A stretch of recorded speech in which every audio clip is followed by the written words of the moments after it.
Have you ever wondered why modern houses with heating seem cold to us, while people in the past survived in icy huts? We are used to thinking of the fireplace as a symbol of medieval comfort, but in fact it was a luxury that was inaccessible to the vast majority of the population. For centuries, peasants and townspeople lived in houses where smoke did not escape through the chimney, but remained inside, creating a bizarre atmosphere of survival.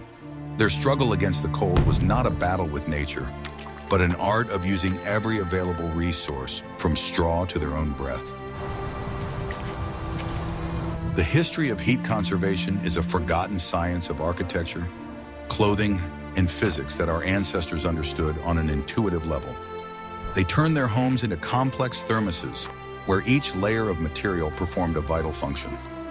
The absence of fireplaces did not mean the absence of heat, but required a completely different approach to the organization of living space.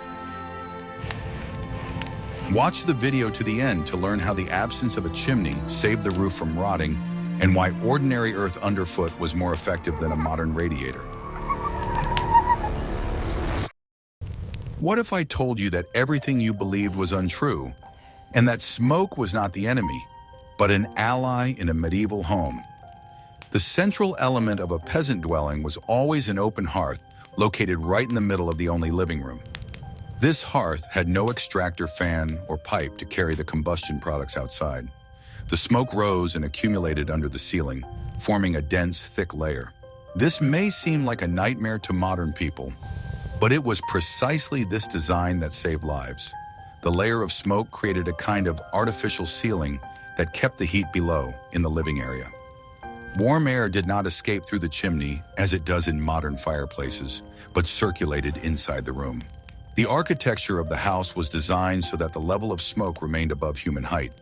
People moved around, cooked, and ate in relatively clean air, while a black cloud hung over their heads. Only when a person stood on a bench or ladder did they enter an area unsuitable for breathing. This smoke served another critically important function that few people think about. It saturated the thatched roof and wooden beams, preserving them and protecting them from pests.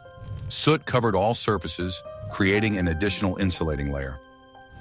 The tiny hole in the roof served. Usually only a small hole was left in the roof to allow excess smoke to escape, but its size was carefully calculated. A hole that was too large would let precious heat escape, while one that was too small would lead to carbon monoxide poisoning. It was a delicate balance that had been maintained through centuries of experience and observation. The walls inside such houses quickly turned black, but it was this soot that absorbed the heat radiation from the hearth.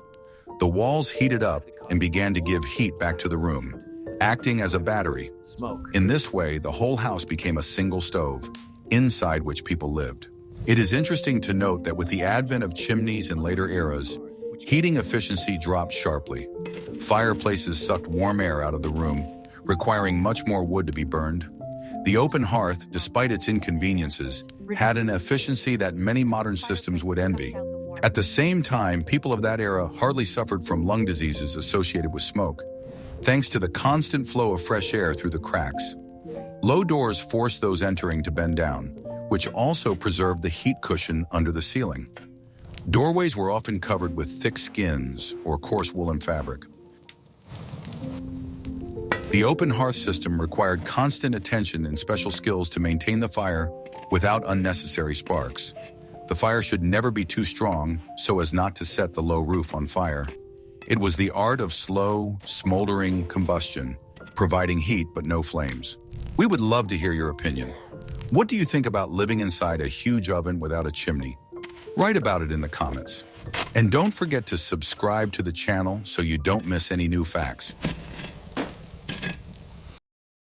The basis of the wall was always a light but sturdy woven frame.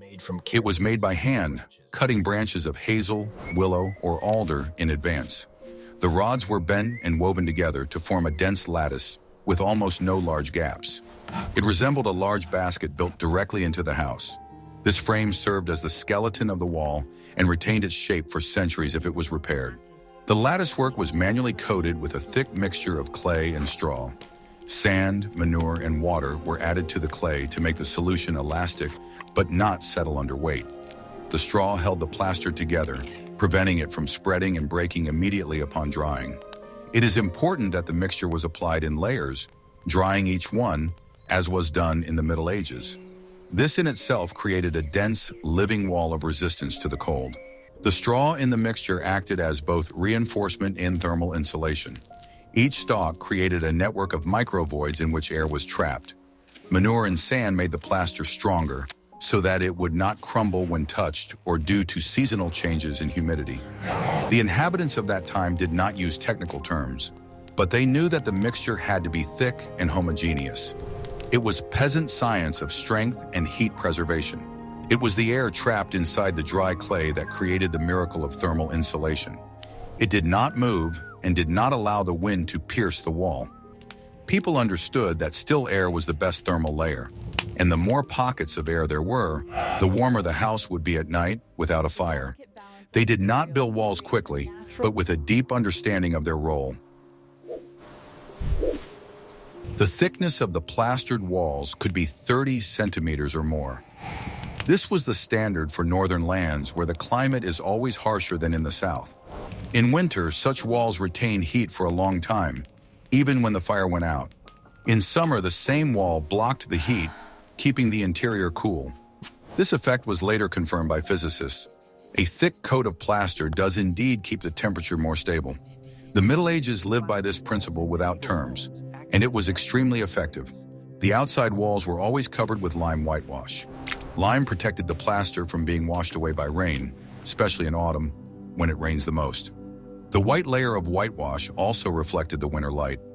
Days in the northern regions were very dark in winter, and any crumbs of light were appreciated. Whitewash did not provide warmth, but it added a feeling of brightness and dryness to the interior space. This helped the mind, not just the body. Light was not supposed to come in with the wind. Inside, however, whitewash did not play a role. The magic came from the structure of the wall, from the combination of straw fibers and a thick, dry coat of plaster. When the hearth fire burned all day, the house stored heat not only in the air, but also in the walls. The wall charged itself. It was a simple but powerful natural accumulator of fire. The walls absorbed the energy of the fire during the day. They did not release it immediately because the mortar was dense and did not let air through. People did not measure this in numbers, but they knew that if they heated the house during the day, the wall would help at night. They went to bed closer to the warm wall, and they felt protected. Unlike stone, clay and straw were warm to the touch. Stone walls were always colder than the body and drew heat out on contact. Mud and turf were soft and warm and did not take heat away from the back. This allowed people to sleep next to the wall even without a fire, and people did not shiver. In some places in northern Europe, turf bricks were also used. Turf was removed in slices of earth, along with the grass roots. The bricks were dried, laid, and stitched, together with clay or supported by a wattle.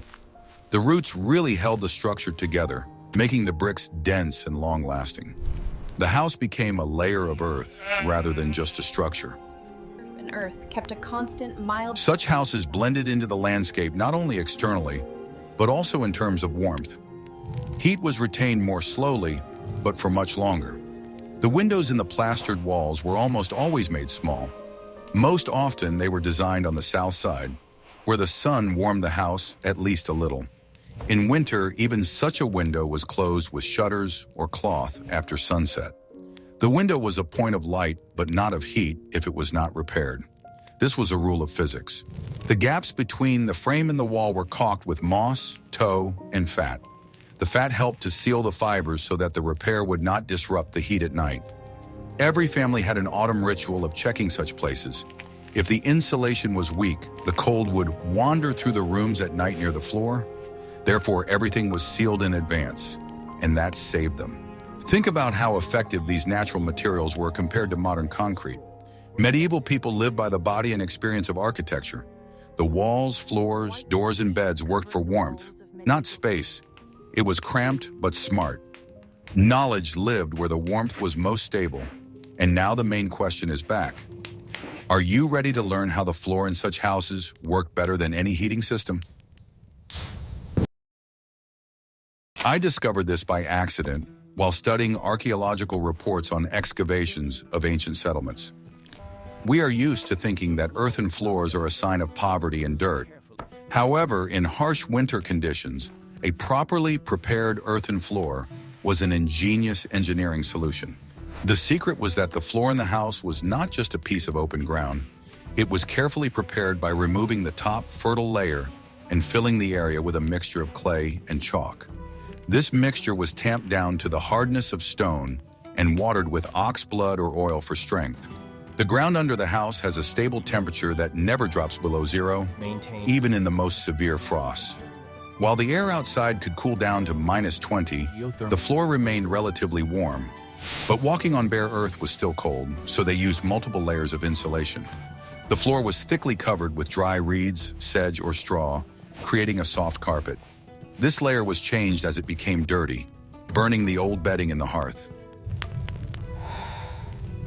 Fragrant herbs such as lavender, mint, or meadowsweet were often added to the straw.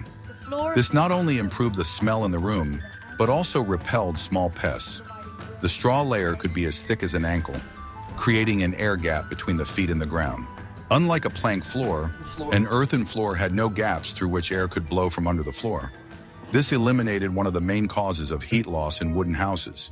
The monolithic base reliably blocked the frosty air from outside.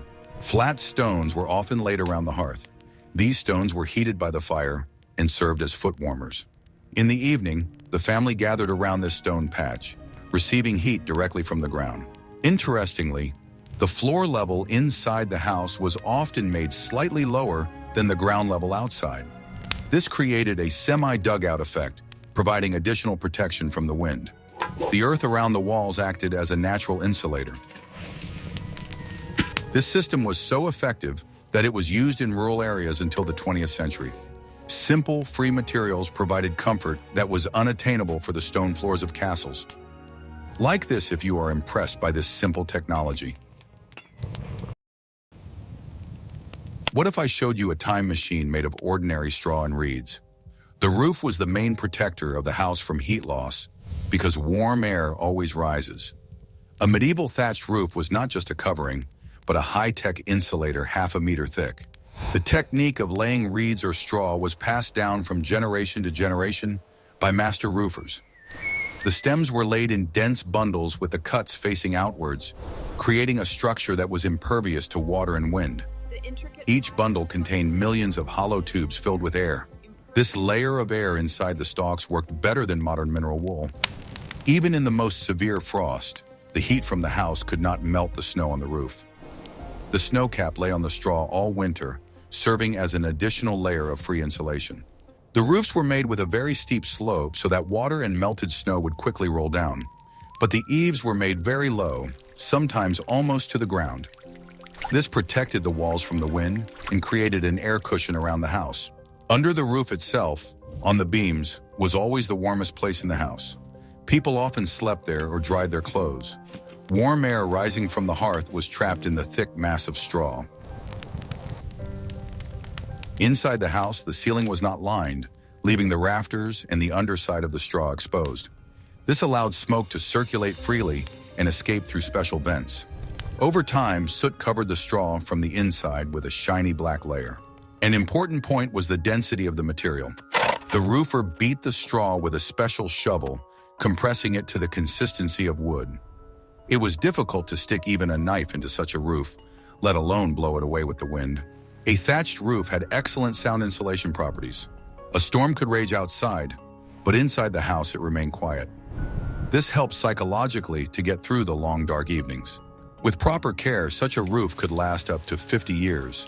Its only enemy was fire, but as we remember, smoke-soaked straw burned less easily than dry straw, and the wet outer layer from rain and snow provided additional protection from sparks. The combination of thick walls, earthen floors, and a sturdy thatched roof turned the house into a thermos.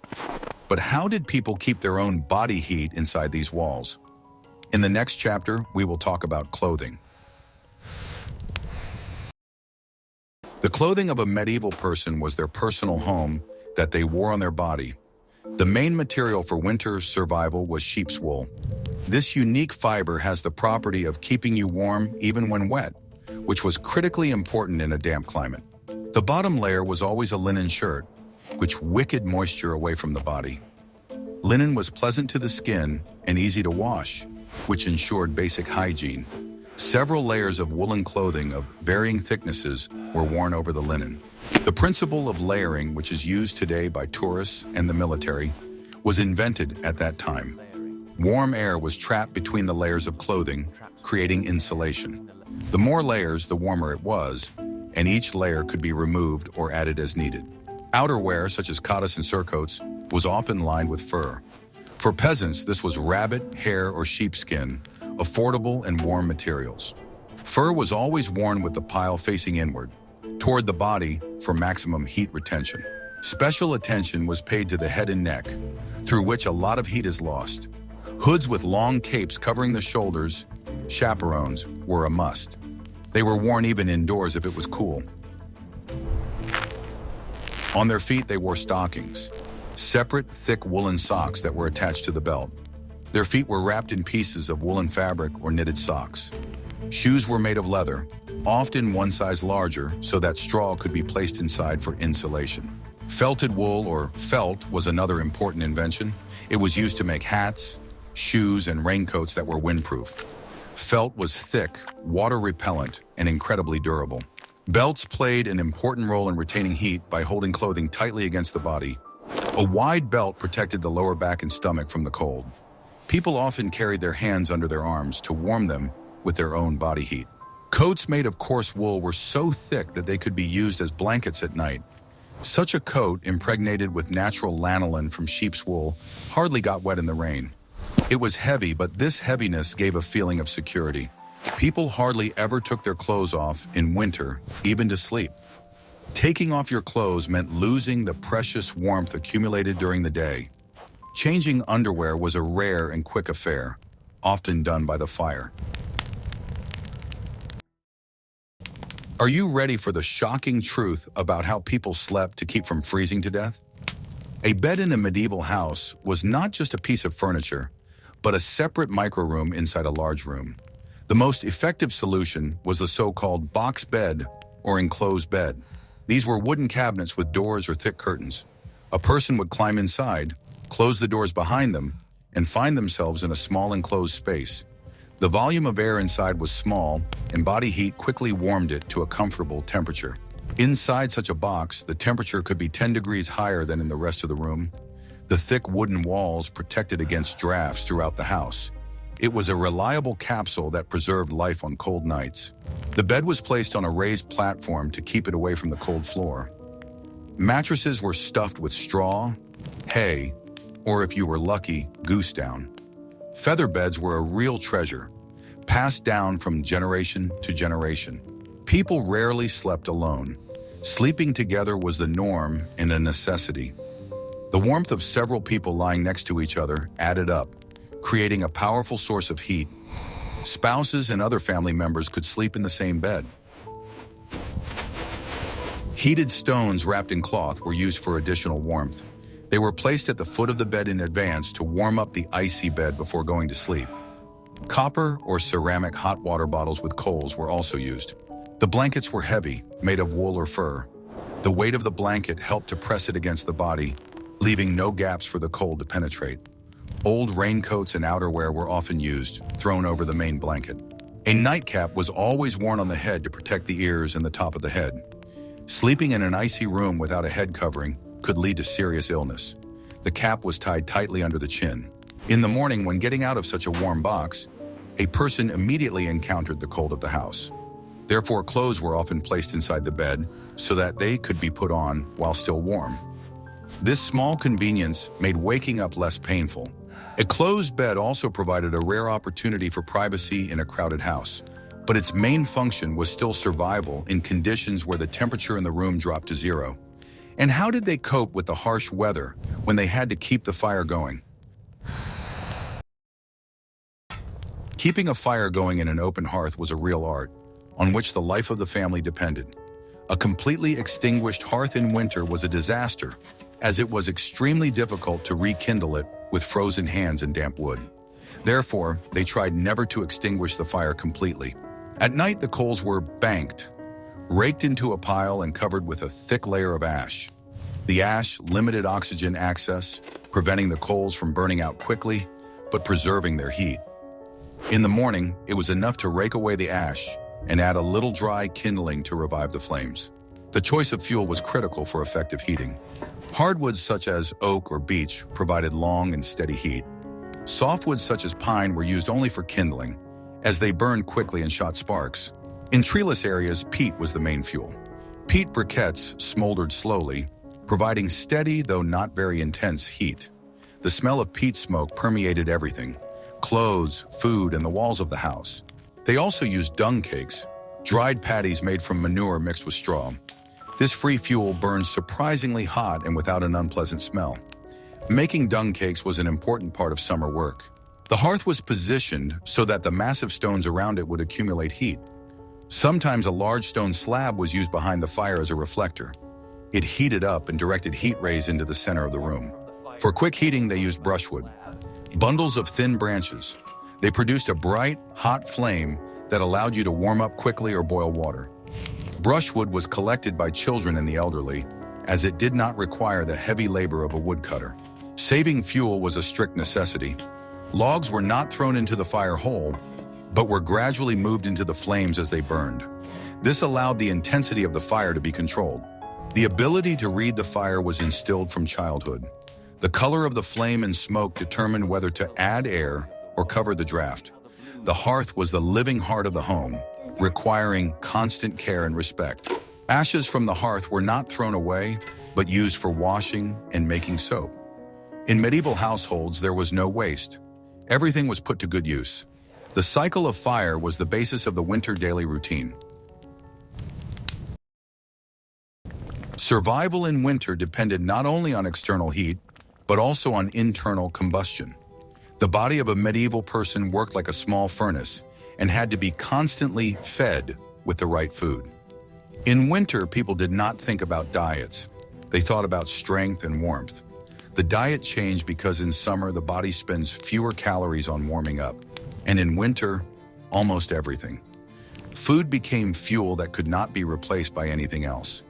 It had to be filling, fatty, and definitely hot. The winter diet was really different from the summer one and was aimed at getting the most energy out of the available foods. They mainly cooked dishes that not only filled you up, but also kept you warm for a long time. During the harsh months, food had to work for a long time, almost like a stove that does not burn out immediately. People did not consider fat harmful because it gave them a chance to survive the cold and hunger at the same time. Their eating habits were tied to the logic of the climate and the seasonal availability of supplies. And this logic worked for centuries. The basis of the diet was thick soups and porridges. It was the simplest but most effective solution because such dishes were easy to prepare and easy to store leftovers. Soups were not light soups as they are today, but thick meals with fat and grains in one dish. Porridge was not a side dish either. It often became the main course with a high calorie density. All the ingredients were mixed in one pot to get the maximum benefit without wasting the heat of the hearth. This saved both firewood and energy. Peas, beans, and lentils were used in almost every home. They were dried in advance and stored throughout the winter because they did not spoil and did not require special storage conditions. They took a long time to digest, providing the body with energy for many hours.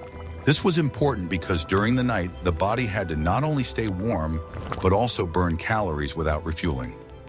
These ingredients provided stability that people felt in their bodies. This food was a strategy, not a random menu. Beans and peas took a long time to digest, so they were loved for their predictability. They provided a feeling of satiety that lasted almost until the next day. This explained the popularity of pea-based soups in winter. The liquid part of the dish cooled slowly, but the hot center inside the stomach lasted the longest. People felt this and did not change the recipe because it worked. It was a domestic law of energy. The thick soup became warmth inside the body when the hearth was no longer burning. The stomach warmed up more slowly, but it also cooled down much more gently and for longer. This was especially important for peasant houses with earthen floors and stone walls, where the temperature could be low in the evening. The soup warmed a person from the inside, as if compensating for the fact that the walls could not hold heat indefinitely. The body stopped shivering and could sleep more peacefully. This was the main physics of winter. Fat was the main source of calories.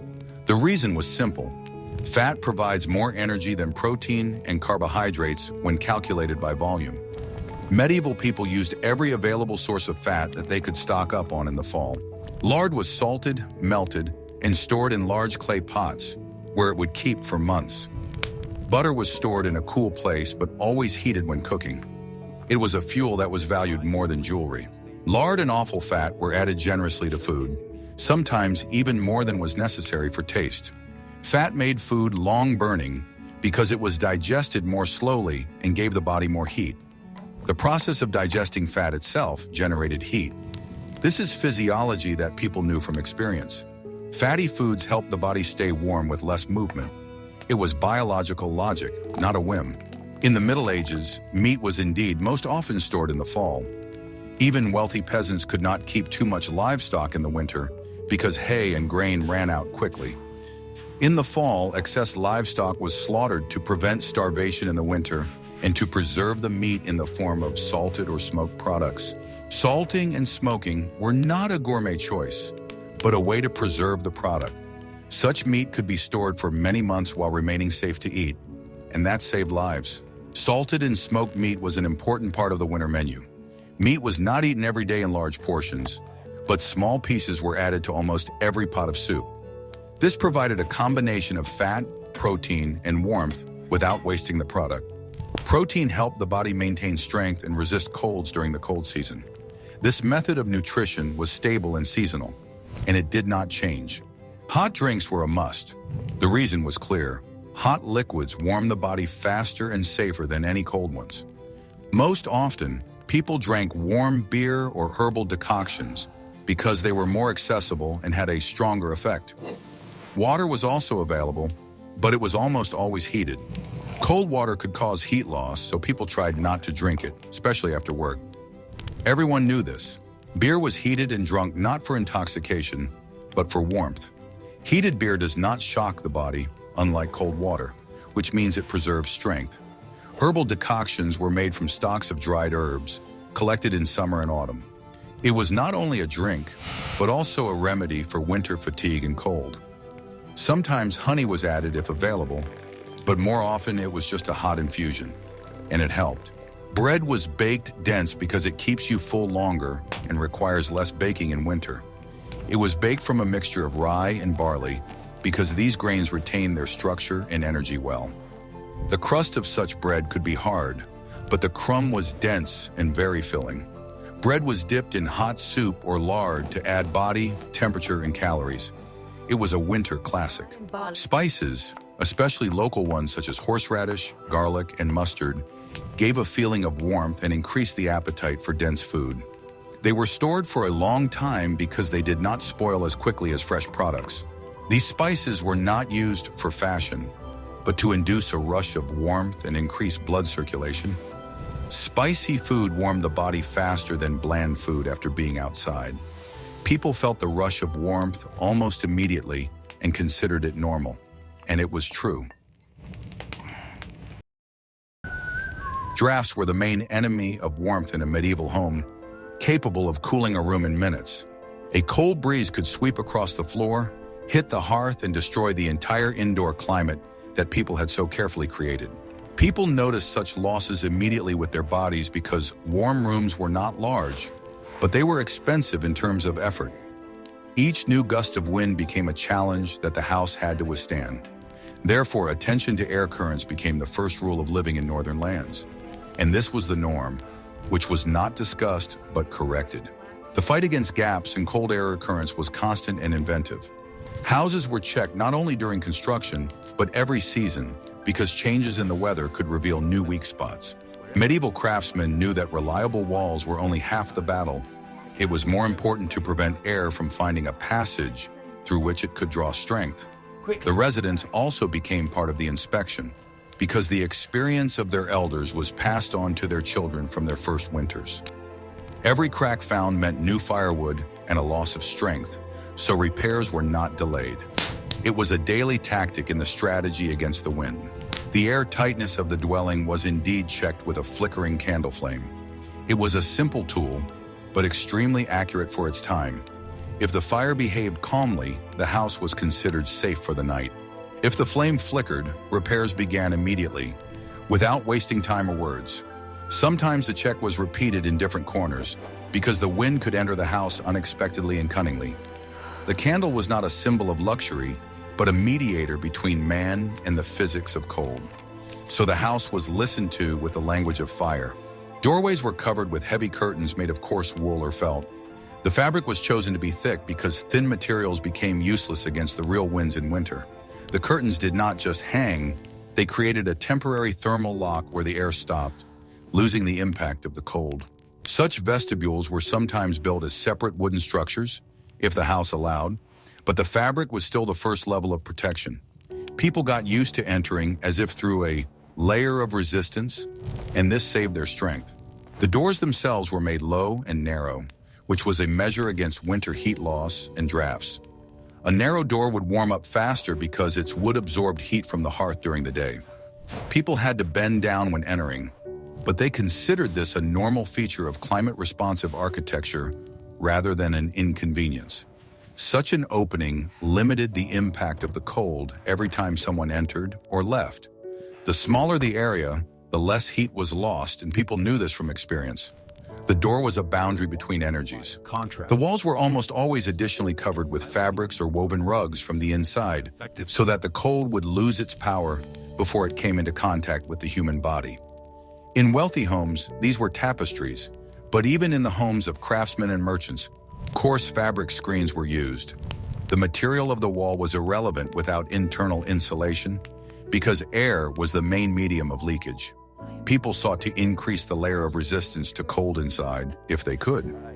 In houses with stone walls, this method saved them from freezing almost completely, and it was logical. The air gap between the fabric and the wall worked even better than the builders themselves could describe in words. It was a simple but stable thermal pocket with its own temperature, forming between the layers. People noticed that this air cushion was warmer than empty space. The fabrics pressed this warm layer against the walls. Sometimes the fabrics were moved between rooms, depending on the direction of the wind. The house seemed to rebuild its thermal layer, and it worked. Window openings were also considered the most vulnerable thermal points in the house. In winter, they were almost never left without shutters or blinds. Even in the absence of glass, they tried to close the window as tightly as possible, because frost and wind worked together. Small frames with thin glass appeared in the houses of the nobility, but even then they were supplemented with fabric and paper shutters at night. In peasant houses, they used leather, oiled paper, or animal bladders, which were stretched like membranes, and it worked. Such membranes let in a little light, but blocked the wind more effectively than a simple void. Light was an expensive luxury in winter, but the wind was a deadly threat to the microclimate. People believed that it was better to have less light than to have the air at night retain the warmth of their breath. A window was a passage of light, but not a corridor of frost. Some shutters were closed at the last moment before bedtime. It was a habit of survival, and it saved lives. Clay and moss were used not only in summer for construction, but also in winter for urgent repairs. This made it possible to repair houses without iron, which was rare and expensive for everyday repairs. Clay cracked in the cold, but it was known as a predictable material for future gap filling. Wood also dried out, but in the Middle Ages, it was repaired in advance because it formed the framework of the house. The cold wind was less likely to jump into the house without warning, and usually it didn't get one. The corners of the house were insulated especially carefully. They were considered the first point of freezing. People even held conversations and family affairs closer to the corners if they were insulated. Furniture, heat accumulators made of wood and fabric, were placed closer to the corners. It was much warmer there than in the center of an empty hall.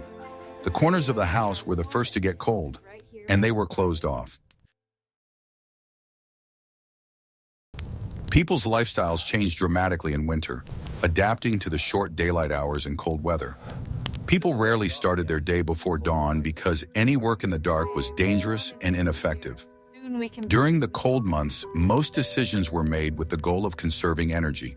Following the same logic, even household chores were planned compactly, avoiding unnecessary running around the house.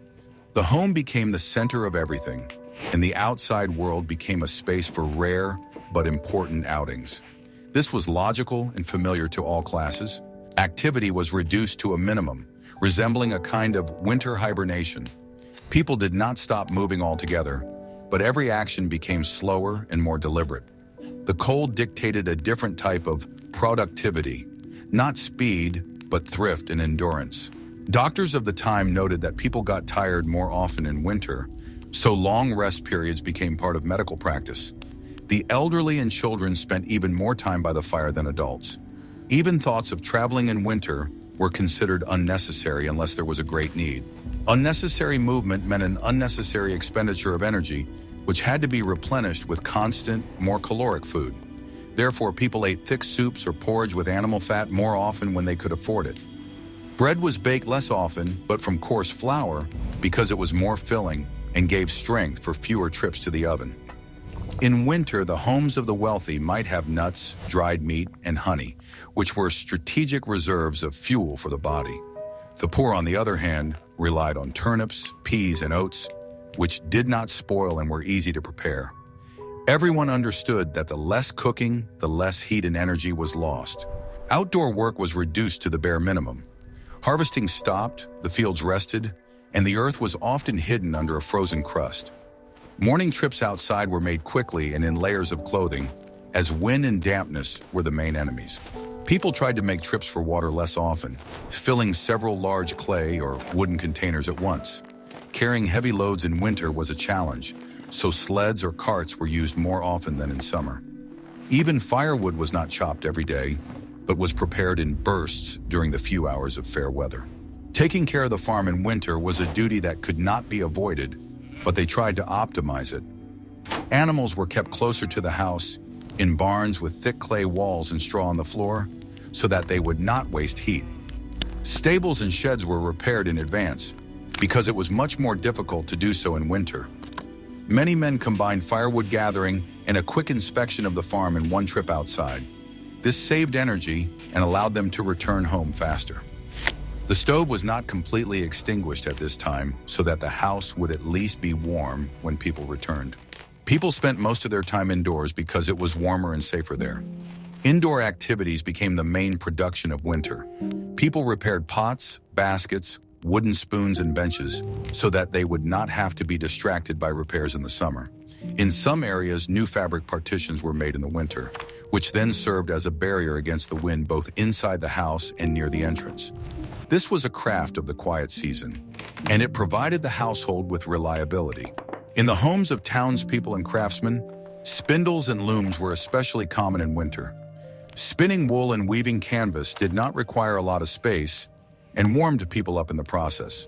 It was practical work by the hearth, where minimal movement was combined with the warmth of the fire.